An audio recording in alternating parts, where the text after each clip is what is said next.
السلام عليكم ورحمة الله وبركاته. حبايب قلب عاملين يا رب تكونوا بخير. صلوا على النبي يا حبايبي واذكروا الله آل بذكر تطمئن القلوب. اللهم صل وسلم وبارك على سيدنا محمد وعلى آله وأصحابه أجمعين. النهارده معايا فيديو بقى كده بسيط، يا رب كده يعجبكم. مالية السوق بقى ورخيصة جدا جدا جدا. الهريسة، الشطة الحمراء، الفلفل الأحمر، بجد يا بنات والله مالية السوق الكيلو ب5 جنيه.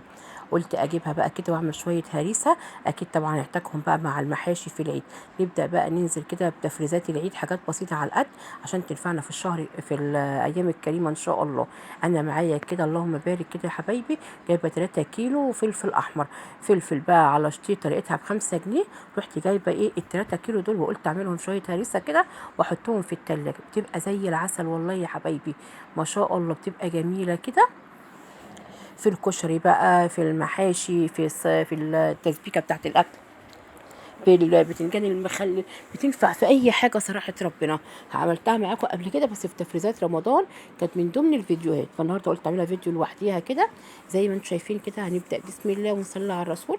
انا جايبه 3 كيلو فلفل واصليهم ومخليهم زي الفل يا حبايبي. ابدا بالمقص بقى كده، اقطعهم بقى ايه حلقات بدل السكينه، المقص بيبقى اسهل. واطلع طبعا اللي هو الاخضر اللي فيها ده هو، وامسكها اقصها كده زي ما انتوا شايفين كلها، واخلص الكميه اللي انتوا شايفينها دهيت كده اهو. دي كده الكميه اللي كانت معايا. متنسوش بقى تحطوا اللايك حبايب قلبي، حطي لي اللايك عشان ترفعي لي الفيديو لاعلى مشاهده، وتصلي على الرسول في الكومنتات. كده انا بقطع الفلفل بتاعي اهو، بجد يا بنت والله استغلوها، حتى الطماطم رخيصه. لو جبتوا طماطم وحطيتوا عليها الفلفل ده بيحمرها وبيخليها جميله ما شاء الله. بس الفلفل ده بجد والله نار، انا بحبه بجد سبايسي كده، بيخلي الاكل عندي تحفه اللهم بارك. كده الكميه اللي معايا زي الفل اهوت. برضك بقى احاول برضك انضفها، انا غسلها زي الفل واقطعها، برضك المقص اسهل من السكينه. زي ما انتوا شايفين كده دي الكميه بتاعتي اللي انا قطعتها كلها، والله يا حبايبي زي الفل ما شاء الله.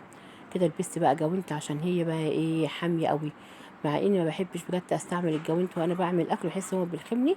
بس قلت على الاقل ايه قعدت بس بيها ايه الشطه ده او الفلفل ده في المطحنه. ابدا بقى احطها في المطحنه بتاعتي كده زي ما انتوا شايفين، وافرمها نص فرمه كده، مش عايزاها يعني ولا كبيره قوي ولا ناعمه خالص، في المتوسط كده اهو زي ما انتوا شايفين كده اهو. وطبعا يا حبايب قلبي انا ما بفضيش البذر منها، لان البذر برضك فيها او الحب اللي فيها ده بيخليها لي سبايسي خالص، وما بفضيش البذر اللي فيها خالص. دي كميه بسيطه، انت طبعا عايزه تجيبي انت براحتك اللي انت عاوزاها هاتي، اللي انا بقول لك الفكره، وانت ايه بتجيبي الكميه اللي ايه اللي انت محتاجاها.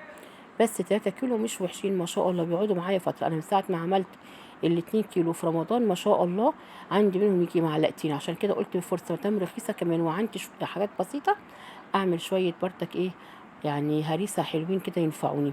اي حاجه بتنفع والله يا حبايبي في قلب البيت. بصوا يا حبايب قلبي انا فرمتها اهو. صلوا على النبي كده يا حبايبي واذكروا الله الا بذكر تطمئن القلوب. اللهم صل وسلم وبارك على سيدنا محمد وعلى اله واصحابه اجمعين. كده بصوا يعني البنات عامله ازاي ما شاء الله اللهم بارك. شفتوا شكلها عامل ازاي، حمراء وجميله جدا. ان شاء الله باذن الله هجيب برضك شويه طماطم وانزلهم برضك ليكم برضك ان شاء الله تفريزات العيد. هعمل برضك حبه كده للمحشي واحط فيهم هريسه، واعمل حبه برضك مسبكين واحط فيهم برضك معلقتين هريسه برضك كده يحمروا الطماطم. الحاجه الطماطم رخيصه والفلفل رخيص، الحاجه اللي رخيصه نحاول نجيبها، ايه اللي تتفرز نحاول نفرز على قد ما نقدر. زي ما انتوا شايفين كده اهوت. بصوا ما شاء الله دي الكميه اللي كانت معايا اهو بفرمها. شفت الفرن بتاعها عامل ازاي، لا مش كبيره قوي يا حبايب قلبي. ممكن تشيليها على كده، حطي لها الملح بتاعها والزيت وتشيليها على كده. بس انا بحب اديها يعني ايه بسبكها على البوتاجاز، مهما بقى تقعد في التلاجة ما بتعملش عفن ولا اي حاجه خالص نهائي. عايزه تعمليها زي هي كده وتحطها في الفريزر مفيش مشاكل، دي براحتك انتي، دي تنفع ودي تنفع. بس انا عامه بحب اسبكها، بديها تسبيكه بسيطه كده وبتبقى زي الفل، مع بتقعد معايا فترة طويلة ولا بيحصل لها عفن في التلاجة ولا أي حاجة حبايبي. بعمل مثلا بطرمانين أو علبتين، بحط واحدة في الفريزر والتانية في التلاجة، لما بتخلص بستعمل التانية. كده أنا فرمتها معاكم، بصوا المنظر عاملة ازاي. أنا كده بلم المطبخ كده بتاعي، بصوا ما شاء الله يا حبايبي، مش كبيرة قوي ولا ناعمة قوي، يعني مش ناعمة مية. بصوا ما شاء الله اهي زي الفل. بس ايه بقى يعني بصوا مولعة ما شاء الله. انزل بقى عليها كده بمعلقتين ملح ابيض، حبه سكر، السكر ده ماده حافظه بيخليهاش تعفن مني حتى واتحطت في التلاجة. وانزل بها كده بحبه زيت اهوت، وارفعها كده بقى يا حبايبي كده على بقت معايا زي الفل. اقلبها تقلبتين بقى كده كله ببعضه اهو. بصوا ما شاء الله عامله ازاي اهو. ما بحطلهاش ميه يا حبايبي، ما تحطلهاش ميه خالص نهائي، هي بتتسبك منها فيها اهو. طلعت كده عليها النار، تبقى طبعا النار مش عاليه قوي، وسط، ولا احط لها ميه ولا اي حاجه، اديها تسبيكه حلوه كده اهوت، بتبقى زي الفل معايا. بصوا ما شاء الله شلت الغطا، بصوا عامله ازاي اهو. حاجه كده اللهم بارك يا حبايبي جميله اهو. بصوا اتسبكت معايا ما شاء الله، الميه اللي نزلتها يعني شربتها برتك تاني. بصوا ما شاء الله حاجه كده اللهم بارك. بصوا يا بنات الله عليها بقى في حبة محشي، حاجة كده اللهم بارك. طبعا انا كده طفيت عليها النار واسيبها لما تبرد ساعتين تلاتة، مش هستعجل عليها. وبعد كده هعبيها في العلب بتاعتي، احطها في العلب بتاعتي اهو. بصوا كده بعد ما بردت معايا اهو زي الفل، سبتها كده قد ساعتين ولا حاجة. بصوا بقى دي العلب اللي انا بستعملها في تفريزات الحاجة بتاعتي. طبعا عارفين بتجيبوها منين؟ من عند بتاع اللي هو الاطباق اللي بيبيع الاطباق الفويل والحاجات دهيت. طبعا بتنفعني جميله جدا اهوت. وبخزن فيها التوم، بخزن فيها طماطم متسبكه، بخزن فيها الفلفل بتاعي. ما شاء الله يا بنات بصوا شكلها عامل ازاي، حاجه كده جميله اللهم بارك. جربوها تعجبكم جدا يا حبايب قلبي. لايك وشير للقناه عشان يوصلك كل جديد من قناه يومياتي انا وبنات مطبخ أم محمد. يا رب يكون فيديو النهارده عجبكم واستفدتوا منه. هاتوها ماليه السوق ورخيصه جدا. انا هنا كنت حاولت اجيب علبه صغيره فما لقيتش كل اللي عندي الحجم الكبير ده، قلت مش مشكله احطهم كلهم بقى ايه في علبه يعني في العلبه دهيت او زي ما انتم شايفين كده اهو. الم الحله كلها ما شاء الله بجد يا حبايبي جميله اللهم بارك. الحله بقى طبعا ولا شايطه معايا ولا محروقه ولا اي حاجه خالص نهائي اهو. زي ما انتم شايفين كده بنزل كلها كده في العلبه اهو. اتمنى يكون الفيديو دوت اعجبكم واستفدت منه. هاتوها بجد يا حبايب قلبي رخيصه، هتحمر لك الطماطم وتخليك التسبيكه بتاعتك زي الفل ما شاء الله.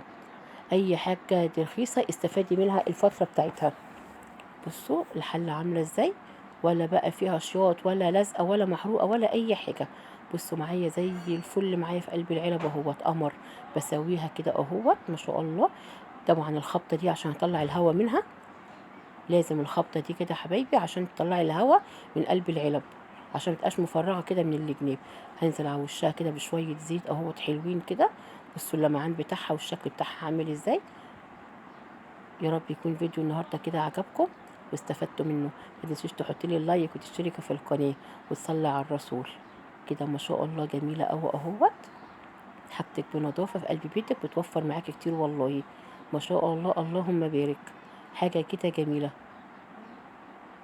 اهو. بصوا لازم الخبطه كده انزل الزيت برضك من على الحوافي اهو.